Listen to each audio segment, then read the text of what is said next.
공공성 강화를 위한 대안을 고민하면서 가장 중심에 두어야 할 것은 자본과 권력으로부터 독립된 공공부문의 사회화다라고 말합니다. 공공성을 강화한다는 것은 누구에게나 보편적으로 기본적으로 평등하게 보장돼야 될 권리로 만들어야 되는 겁니다. 공공부문에 대해서. 그러기 위해서 자본과 권력으로부터 독립돼야 된다. 그렇게 공공부문이 운영되는 그걸 사회화라고 얘기하고 싶고요. 그래서 사회적으로 필요한 공공재를 누구나 안정적으로 공급하기 위해서 공공부문은 존재해야 되고 그 공공부문에 소요되는 소요되는 비용은 부채, 빚, 불필요한 것 이런 것들이 아니라 공공지출이라는 것. 그 본질이. 그리고 이 공공지출을 위해서는 공공지출에 들어가는 조세를 통해서 충당해야 된다는 겁니다. 실제로 예전엔 그렇게 했고 이걸 자꾸 민간에게 넘기니까 그 투자를 뽑아먹으려고 공공성을 후퇴시키고 있지 않습니까? 그래서 사회화란 무엇인가 한번 볼게요. 사회화란 거는 개별 자본의 이익이 아닌 공공의 이익을 위한 공공성이다. 그 공공성을 먼저 두는 걸 얘기하는 것이고요. 이윤이 아니라 사회적 필요에 따라 공급되는 공공재여야 한다. 다음으로 인간이라면 누구나 보편적 권리로서 보장되는 공공 서비스여야 한다. 라는 겁니다. 다음으로 이 부분 앞으로 이후 요 두 부분은 두 가지를 주로 얘기할 텐데요. 국가 관료나 자본이 아닌 사회가 소유한 공공기관입니다. 사회 구성원이 소유하고 사회 구성이 참여하는.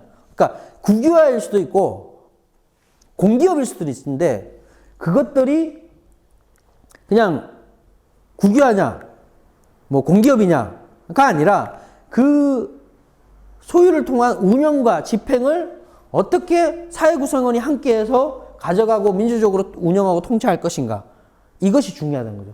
이 사회화란 바로 이런 것이다 하고 좀 말씀을 드리고 싶고요. 그러니까 자본의 이윤을 위해 권력의 독점적 지위를 보장하기 위해 존재하는 것들이 아니라 이 사회 구성원 모두를 위한 아주 보편적인 기본적인 권리로서 공공성을 누릴 수 있도록 하는 것. 그래서 그것이 사회화다라고 말씀드릴 수 있을 것 같고요. 그래서 그런 공공성 강화를 위한 대안으로 사회화를 아까 말씀드렸고요. 사회화에서는 일단 저는 소유, 의사결정, 운영 이 세 가지를 좀 말씀드리고 싶은데요. 국유화 또는 공기업화 이건 어쩔 수 없는 부분 아니냐. 근데 관료에 의한 독점이 아니어야 된다. 아까 말씀드렸듯이 공공기관 운영위원회, 기재부산하에 공공기관 운영위원회를 통해서 모든 공공기관을 장악하고 관리하고 통제하는데 그걸 가져와야 됩니다. 관료의 독점이 아니어야 되고 그래서 의사결정은 민주적으로 해야 됩니다. 이 공공기관 운영위원회를 해체하고 정부 관료에게서 이 공공기관의 운영을 어떻게 할 건지에 대한 의사결정을 노동자, 농민, 시민 등 민중의 직접 참여를 보장하는 방식으로 바꿔야 된다는 거죠. 그리고 그 운영은 이렇게 민주적으로 의사결정한 것을 존중하고 공공기관의 관료들은 민주적 토론을 바탕으로 한 의사결정을 직접 수행하는 역할. 그러니까 공공성을 강화하는 방향이 이 방향이야. 그리고 이거는 이렇게 해야 돼. 라고 사회 구성원들의 토론을 해서 결정이 됐잖아요. 그러면 그걸 수행해야지. 공공기관 관료들이, 이거는 해보니까 적자가 많이 날 것 같은데? 그러면 이렇게 할까? 아니야, 이거 혜택 받는 사람이 저소득, 독거노인밖에 없는데? 독거노인들 얼마 안 되는데 이거 말고 이렇게 하면 안 돼? 이렇게 하면 안 된다는 거죠. 그렇게 하지 말고 사회 구성원이 결정한 거를 충실히 수행하는 방식으로 운영이 돼야 되고 그러기 위해서는 경영평가를 폐지해야 됩니다. 일단 모든 공공기관에 줄 세우게 하는 경영평가를 없애야 돼요. 그러니까 줄 서기에만 바쁜 거죠. 공공성 강화를 위해서 하지 않는 거예요. 일단 이 운영을 그렇게 하기 위해서는 공공기관에 대한 경영평가를 폐지하고요. 공공기관 비정규직을 철폐해야 됩니다. 자, 김대중 정부 때 100에서 20% 까고요. 노무현 정부 때 30에서 40 까고요.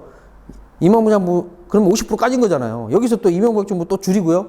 박근혜 정부 또 줄였어요. 근데 이 자리를 다 비정규직이 채우고 있어요. 없는 게 아니라는 거예요. 있어야 되거든. 어쨌든 있어야 되는 부분이니까. 다 철폐하죠. 그래서 공공성을 강화할 수 있는 인력을 충분히 확보하는 것.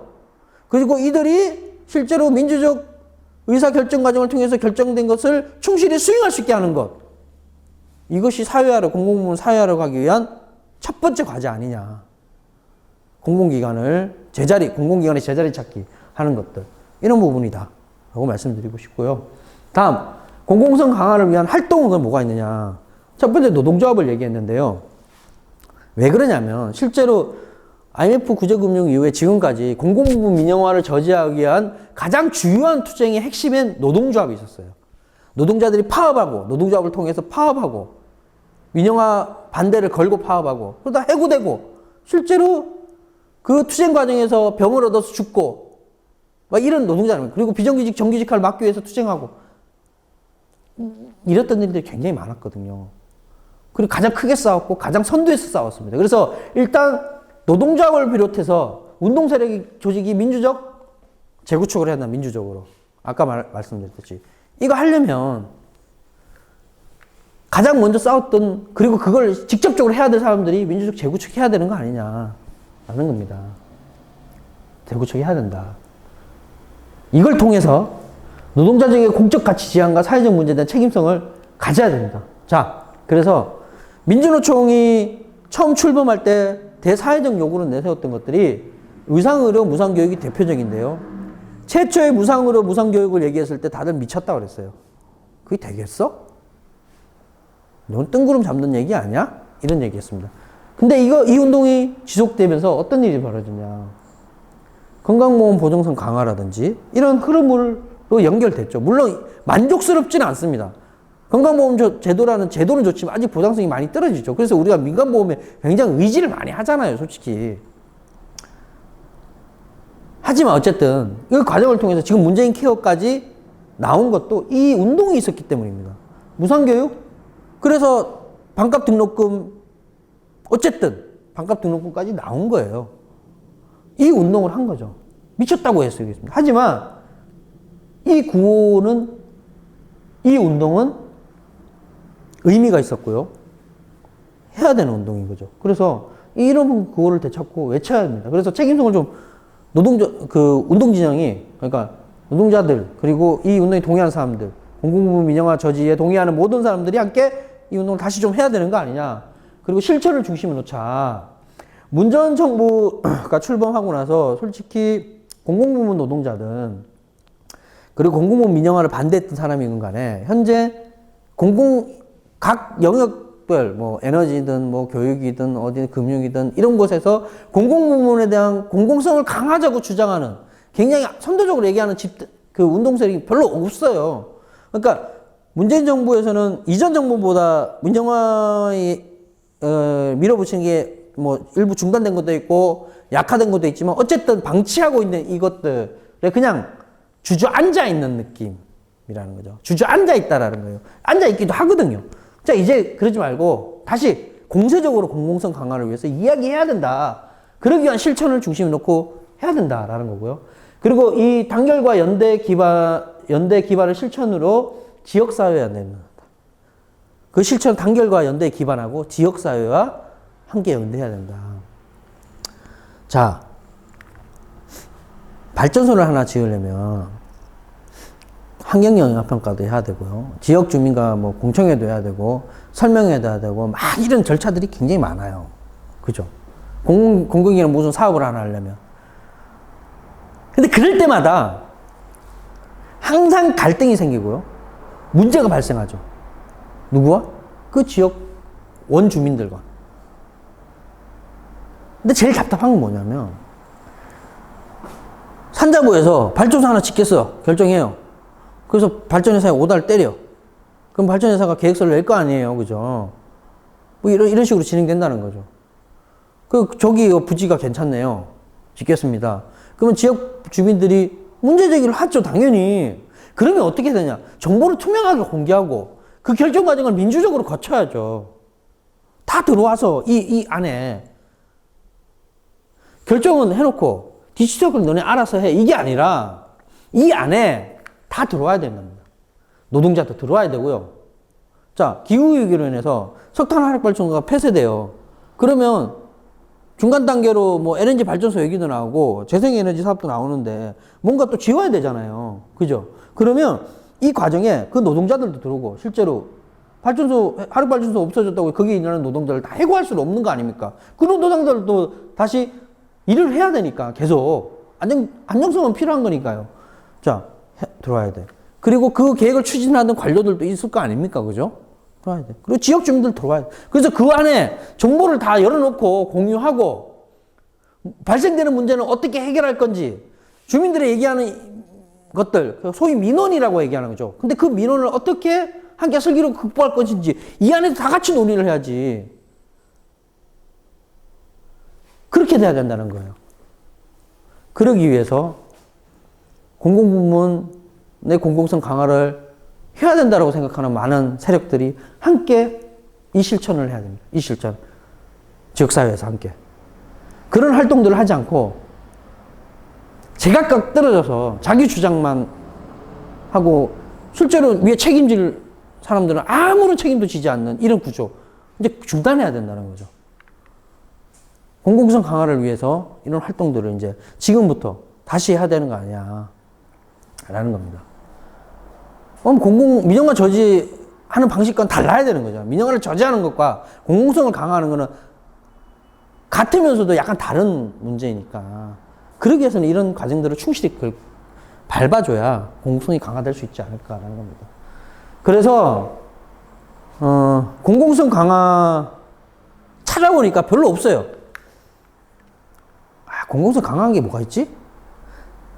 획기적으로 강화된 건 별로 없습니다. 그나마 조금 나아진 게 있더라는 거죠. 그래도 투쟁하니까.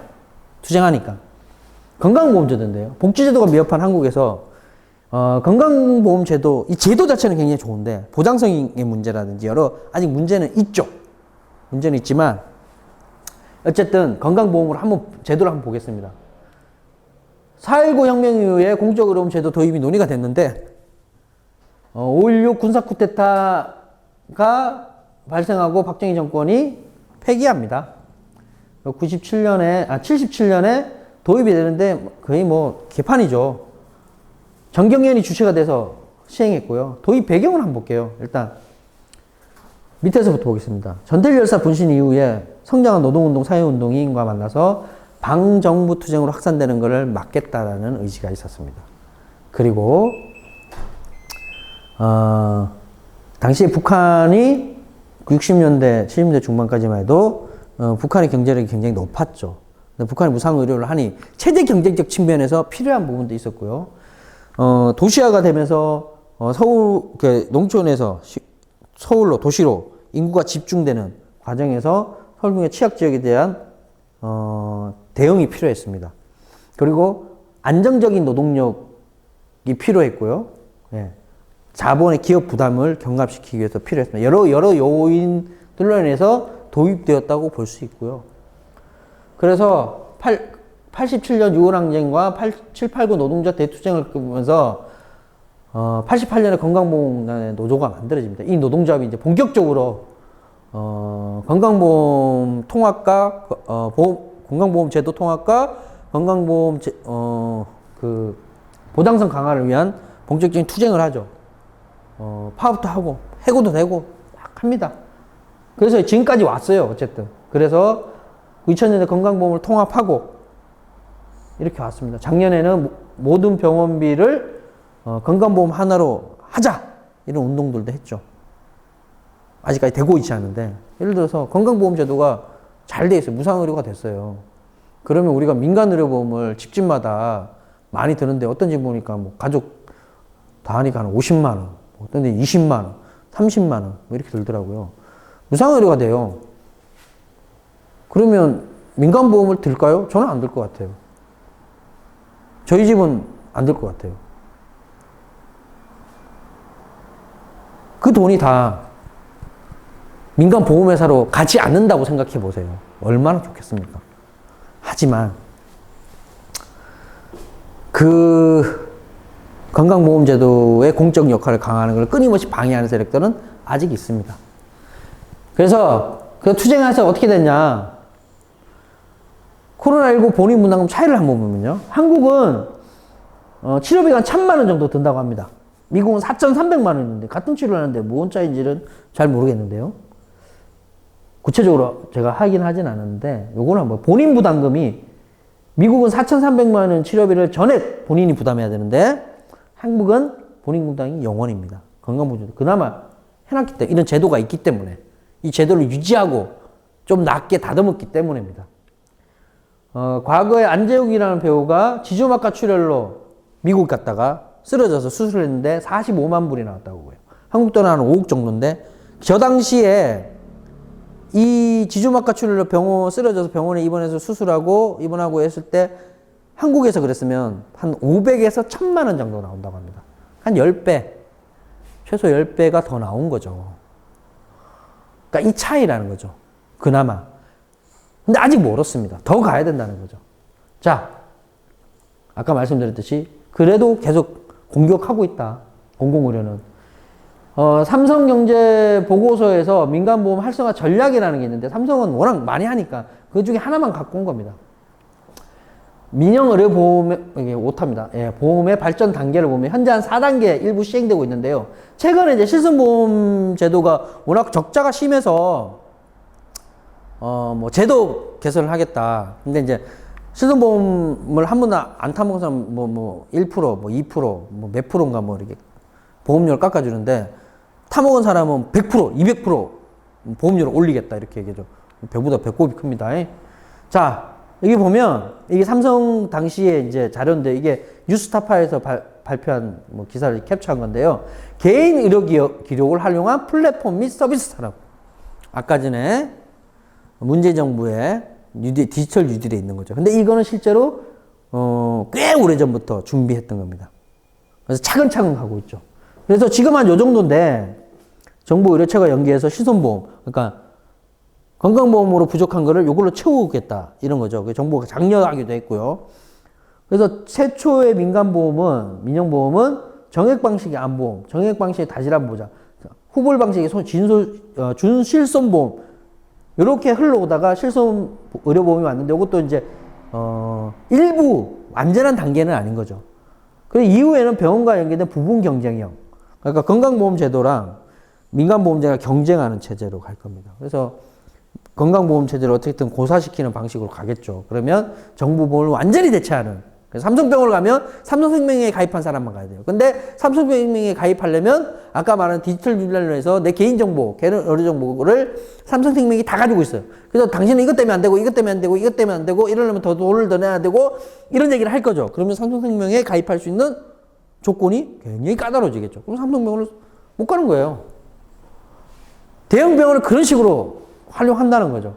근데 이렇게 넘어갈 때보다 항상 보험 방식이 바뀔 때 됐던 핑계 중에 하나가 지금하고 똑같아요. 보험 손실. 그래서 새로운 방식을 계속 도입하고 있죠. 자, 지금 이거 할 때냐라는 거죠. 이게 11월 27일 기사인데요. 지금 추세면 2주 내 중환자 병상 부족하다. 대비 서둘러야 한다. 지금 그러고 나서 지금 한 2주가 지났죠. 현실이 됐습니다. 공공병원이 부족해가지고 우리나라 공공병원이 전체 병원의 한 10%도 잘 안 되는데 난리 나는데 이거는 해결 안 하고 그죠? 이거 도와주고 있다는 거예요 지금 정부가. 근데 보험료를 뭐 어떻게 갱신하고 바꾸고 이러려면 정부 승인이 있어야 되는데 승인 해주고 있잖아요. 이건 안 하고.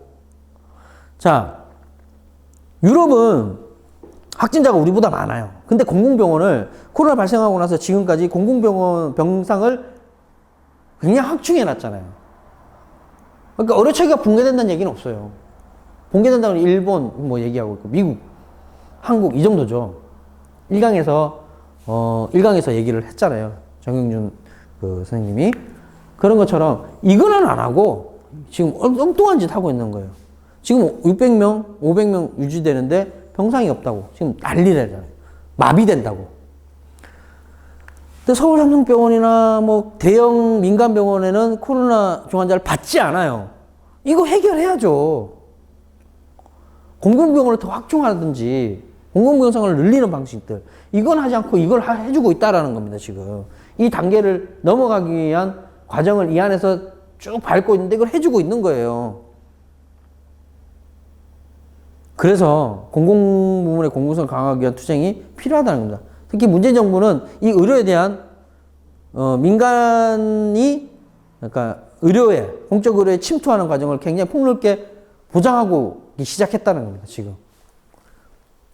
자, 그래서 공공부문에 대한 공공성을 강화해야 되는데 어떻게 해야 되는지 각 영역별로 이제 마지막으로 말씀을 드릴 텐데요. 말씀드리기 전에 아까 우리는 태어나서 죽을 때까지 수많은 공공재 죽고 나서도 똑같죠, 그죠? 뭐 몽룡 이게 뭐 그 장례식장 그리고 뭐 묘지 이런 건 다 공공재로 요즘 다 흡수가 되니까. 그런데 이 공공부문의 공공성을 강화하는 것들은 기본적으로 누구나 필요에 의해서 보편적이고 기본적으로 보장받을 수 있는 권리여야 한다는 거죠. 그 권리를 보장하기 위해서 그러면 강력은 어떤 정책들, 어떤 과정들, 어떻게 재편돼야 되는지를 생각해야 된다는 겁니다. 그래서 아까 뭐 소유, 운영, 뭐 실행, 뭐 의사결정 이런 것도 쭉 말씀을 드렸는데요. 일단 에너지 부분을 한번 보겠습니다. 한국 사회에서 에너지는 아주 일찍부터 민영화가 됐죠. 정유사를 통해서 에너지 기업을 빨리 재국유화해야 됩니다. 그래서 담합하고 가격 올리는 미친 경쟁 중단시키려면 이렇게 해야 됩니다. 국유화. 아까 말씀드린 국유화하고 공기업화하고 의사결정과 운영을 관료에게 맡기면 안 되는 거죠. 그리고 분할된 발전소를 공공성 중심으로 재편성해야 됩니다. 그러니까 애초에 그 발전 회사를 한국전력에 떼올 때 팔아먹으려고 분할한 측면도 있죠. 근데 이거를 팔아먹지 못하게 막았지만 그렇게 재편된 것들을 공공성을 중심으로 재편해야 된다는 거예요. 매각을 전제한 재편이었다면 분할이었다면 공공성을 중심으로 재편해야 된다. 그리고 재생에너지 전환 계획을 수립하고 이 수립된 계획을 수립할 때부터 관료의 독점이 아니라 모두 사회구성이 함께하는 것들이 필요하고요. 민영화된 상수도 운영을 중단하고 다시 상수도 운영을 지자체로 가져가야 됩니다. 그리고 그 지자체별 편차나 격차를 줄이기 위한 정부의 계획들 이런 것들이 좀 필요하죠. 교통인데요. 지금 민주당이 야당일 때 철도노조가 막 파업할 때 SRT 자회사 하는 거 안 된다라고 뭐 민주당 사람들도 얘기했죠. 그리고 자기 시인들이 여당이 되면 자회사 하지 않고 통합하겠다 뭐 이런 얘기들도 많았습니다. 근데 여전히 하지 않고 있습니다. 그래서 SRT를 비롯해 철도 관련 자회사까지 철도공사 통합했는데 지금 철도 코리안 안에 자회사가 굉장히 많아요. SRT 뭐 무슨 서비스 무슨 네트워크 뭐 이렇게 다 쪼개나는 거죠. 아까 제가 말씀드렸잖아요. 그리고 쪼개면서 민간 위탁을 시키고 민영화 방식은 일괄 매각도 있지만 운영권 이전, 민간 위탁, 지분 참여 이런 방식 다양한 방식들로 진행된다고 했잖아요. 이거 다 정리해야 됩니다. 근데 이 교통 철도 같은 경우는 굉장히 심각한 상황인 거고요. 모든 대중교통을 공영화해야 됩니다. 작년에 이 미세먼지가 너무 심할 때 출퇴근을 대중교통으로 하자고 합니다. 근데 대중교통이 너무 취약한 곳은 대중교통을 이용할 수 없어요. 자기 차로 운전해서 가면 30분이면 출근하는데 대중교통 이용하면 1시간 반, 2시간씩 걸려요. 대중교통을 어떻게 이용합니까? 그죠? 근데 적자 노선, 그리고 벽지 노선, 이윤이 나지 않는 노선을 민간 버스 회사들이 안 가겠다는데 해야 됩니다. 그래서 보내놓고 정부가 안 가겠다는 노선을 몇 개 투입하고 정부가 돈을 주잖아요. 지자체가. 공영화해야 됩니다. 그리고 민간 자본이 건설한 도로, 교량을 국유화해야 되죠. 아주 짧은 노선에 고속도로를 민간이 건설하거나 아니면 민간이 자본의 그 참여를 보장해서 통행료를 비싸게 받는. 그래서 수요 예측보다 적게 차들이 왔다 갔다 하면 정부가 그 적자를 수요보다 적게 버는 적자 부분을 정부에서 돈으로 메꿔주고 있는 상황이라는 거죠. 그럼 왜 그 짓을 하냐라는 거예요. 효율화를 위해서, 정부 재정 주치를 주기 위해서, 작은 정부를 위해서 민영화한다고 했는데, 오히려 이건 그냥 재벌의 돈벌이, 이윤을 위해서, 온갖 미사여구와 좋은 말 다 갖다 붙여도 자본의 이윤만을 위해서 진행됐다는 것들이 극명하게 드러나잖아요. 이거 중단해야 되는 겁니다. 다시 국가가 가져가야죠. 지하철도 그렇고, 다 그렇습니다. 의료. 비급여를 폐지하고 무상의료 실현해야 합니다. 아까 말씀드렸지. 무상의료가 되면 민간보험사에 돈 낼 필요가 없잖아요. 그죠? 안정적인, 누구나 접근할 수 있게. 그리고 지금 코로나를 통해서 더 심각해지고 있는데 지역 공공병원을 확대해야 됩니다. 충북에는 괴산에 청주의료원 계산분원이 예전에 있었어요. 근데 그걸 없앴거든요. 올해 초에 처음에 코로나가 막 나왔을 때 충북은 괴산이 좀 심각했거든요. 근데 괴산에 계산분원이 있었으면 어떻게 됐을까? 청주의료원 계산분원이 있었으면 어땠을까? 공공병원에 하나 있었으면. 이런 생각을 해본 거죠. 건강보험공단, 근로복지공단, 지자체 협력체계 구축해서 지역 공공병원 확대하고요. 지역 공공병원에 대한 재정 투입을 해야 됩니다. 코로나 병원으로 지정해놓고 재정 지원이 없어요. 청주의료원 재정 지원도 제대로 안 되고 이런 상황을 막아야 된다는 거죠. 이렇게 해야 됩니다. 장기적으로는 공공의료 체계를 구축하고 이걸 예방 중심 의료 체계로 바꿔야 되겠죠. 그리고 민간 대형 병원의 공공병원으로의 전환과 공적 관리 시스템을 마련해야 됩니다. 이거는 1강에서도 얘기를 했던 문제인데요. 그 의료기관을 전체적으로 관리해야 합니다.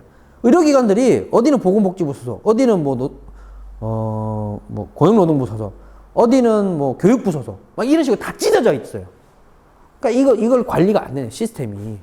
이런 체계를 마련해서 실제로 의료가 통합적으로 관리되고 공공성을 강화하는 방식으로 통합적으로 관리되는 방법을 만드는 것이 돼야 된다는 것이죠.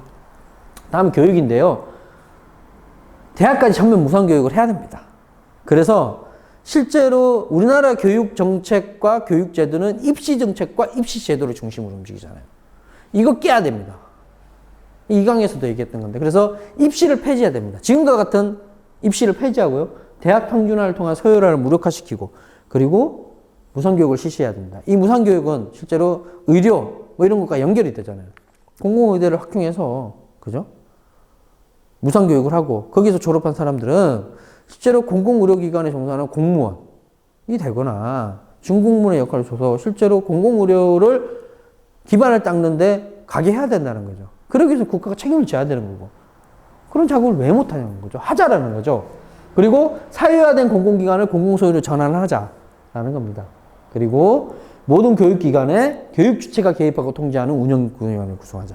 교정의 전행 이런 거 말고 그 교육기관 학교 그 외에 많은 교육청, 교육부 이렇게 쭉 있잖아요. 이런 거에 그들만의 리그, 그들만의 판을 만들지 말고 그죠?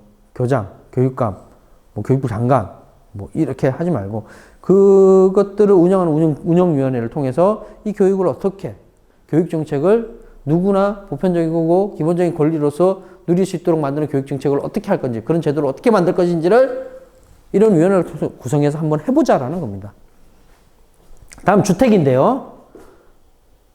주거권 보장을 위해서 한번 해보자. 그러니까 주거의 안정성, 안정적인 주거.